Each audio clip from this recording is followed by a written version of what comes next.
வணக்கம் நண்பா. இன்றைக்கி நம்ம சேனலில் எதை பற்றி பார்க்க போகிறோம்னா ஹீரோ ஸ்ப்ளெண்டரை பற்றி பார்க்க போகிறோம். இந்த பைக்கில் என்ன ஒரு கம்ப்ளைண்ட்னா கஸ்டமர் ஒரு கம்ப்ளைண்ட். நான் வண்டி ஓட்டும்போது வீடு வாப்பார மாதிரி இருக்குன்னா பின்னாடி அலசுது, ஆள் வெயிட் வச்சு ஓட்ட முடியலன்னு சொல்லியிருந்தாங்க கஸ்டமர் நம்மள்கிட்ட. சரி நாங்களும் வாங்கி வண்டியை ஓட்டி பார்க்கும்போது தான் கம்ப்ளைண்ட் என்னன்னு தெரிஞ்சு வீல் ஸ்டேயில் தான் இந்த கம்ப்ளைண்ட் இருக்குதுன்னு சொல்லிட்டு இறங்கி சேக் பார்த்தோம். சேக் பார்க்கும்போது வீல் ஸ்டே புஷ் போன மாதிரி இருந்துச்சு. போகிறதுக்கு முன்னாடி நம்ம பார்வைக்கு தெரியாது, ஃபிட்டிங்கோடு இருக்கும்போது பார்வைக்கு தெரியாது. அந்த ஆக்சில் வரும், ஸ்டேயோட ஆக்சில் வரும், அது ஃபுல் டைட் பண்ணி பார்த்துட்டு மறுபடியும் சேக் பார்க்கணும். பார்த்ததுக்கு அப்புறமும் சேக் இருந்துச்சு அப்படின்னா கம்பல்சரி இந்த புஷ்ஷை நீங்கள் மாற்றுற மாதிரி தான் வரும், மாற்றுற கண்டிஷன் வந்துடும். இதுதான் அதோட பழைய புஷ்ஷு.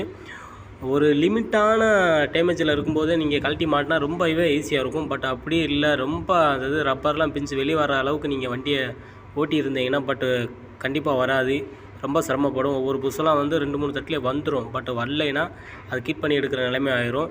நம்ம ஓவர்லோடு கொடுத்து அடிக்க முடியாது. அடிக்கும்போது ஸ்டேலாம் பெண்ட் ஆகிறதுக்கு நிறைய வாய்ப்பு இருக்குது. அதனால் ஓவராலும் நீட்டாக டீசலோ இல்லை பெட்ரோலோ ஊற வச்சு அதை கரெக்டாக நீங்கள் மெயின்டைன் பண்ணி சத்தோட வெயிட் பண்ணி நீங்கள் தட்டினாவே ஈஸியாக வந்துடும். அப்படி தான் ஒவ்வொரு ஊருக்கும் பார்த்து பண்ணுற மாதிரி இருக்கும். கஸ்டமர் முடிஞ்ச அளவுக்கு ஒரு சிறிய வேலை வரும்போது சீக்கிரமாக பார்த்துக்கிட்டா ரொம்பவே நல்லது. ஒரிஜினல் புஷ்ஷே வாங்கியாச்சு. ஒவ்வொரு பக்கமும் 45 ரூபா வருது, சம்திங் 50 ரூபா சம்திங் தான் வருது. 2 புஷ் சேர்ந்து 100 ரூபா தான் வருது ஒரிஜினலே, ஹீரோ கம்பெனிலேயே. முடிஞ்சால் வாங்கி இந்த மாதிரி போட்டுக்குங்க. அந்த மாதிரி சேக்கு எப்படி பார்க்குறதுன்னு ஒரு வீடியோ உங்களுக்கு அப்டேட் பண்ணியிருப்பேன். அந்த வீடியோவை நீங்கள் போய் தெளிவாக பார்த்தாவே தெரியும். சின்ன வேலையாக இருக்கும்போது கவனமாக பார்த்துக்கிறது ரொம்ப நல்லது. இதுதான் ஒரிஜினல் ஸ்பேர் பார்ட்ஸு, பார்த்து வாங்கிக்கோங்க.